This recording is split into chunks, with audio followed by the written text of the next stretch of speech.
Bab 10. Landasan penyusunan kurikulum. Pendahuluan. Landasan pengembangan kurikulum merupakan dasar dari sebuah kurikulum. Apabila kurikulum diibaratkan sebagai sebuah bangunan atau gedung atau rumah yang tidak menggunakan landasan atau pondasi yang kuat, maka ketika diterpa angin atau terjadi goncangan yang kencang, bangunan tersebut akan mudah roboh.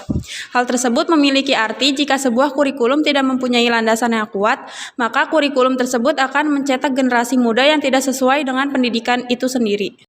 2. Landasan penyusunan kurikulum. Ada beberapa landasan utama dalam pengembangan suatu kurikulum. S. Nasution berpendapat dalam bukunya Pengembangan Kurikulum yaitu 1. Asas filosofis yang pada hakikatnya menentukan tujuan umum pendidikan. 2. Asas sosiologis yang memberikan dasar untuk menentukan apa yang akan dipelajari sesuai dengan kebutuhan masyarakat, kebudayaan, dan pengembangan ilmu, teknologi, dan pengetahuan. 3. Asas organisatoris yang memberikan dasar-dasar dalam bentuk bagaimana bahan pelajaran itu disusun dan bagaimana luas dan urutannya. Yang keempat, serta terakhir asas psikologis yang memberikan prinsip-prinsip tentang perkembangan anak dalam berbagai aspek serta caranya belajar agar bahan yang disediakan dapat dicernakan dan dikuasai oleh anak sesuai dengan taraf perkembangannya.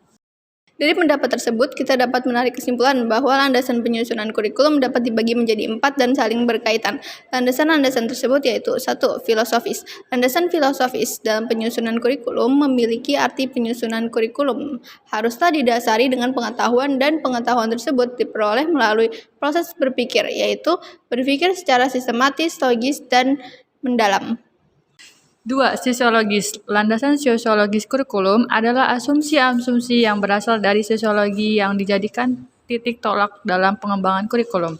Kehidupan masyarakat dan budaya dengan segala karakteristiknya harus menjadi landasan dan titik tolak dalam melaksanakan pendidikan. Oleh karena itu, tujuan, isi, maupun proses pendidikan harus disesuaikan dengan kondisi karakteristik kekayaan dan perkembangan masyarakat tersebut.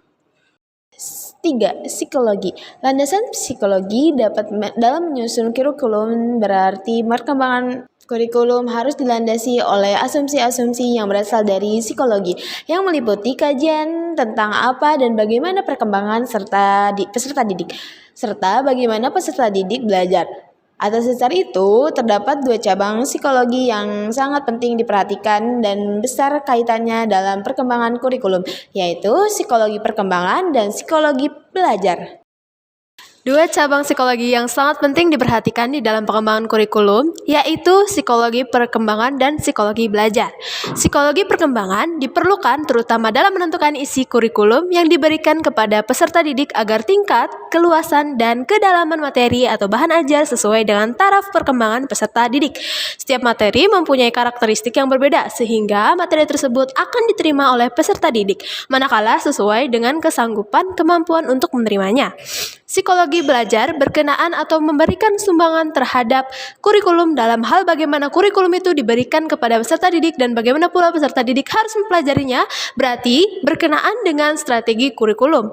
Yang nomor 4, yuridis, yakni ketentuan hukum yang berlaku bahwa kurikulum yang dihasilkan harus berdasarkan hukum yang berlaku di Indonesia. Hukum-hukum yang berlaku di Indonesia dijadikan pijakan dalam pengembangan kurikulum atau sebagai acuan dalam melaksanakan kegiatan-kegiatan dalam kurikulum yang telah dibuat.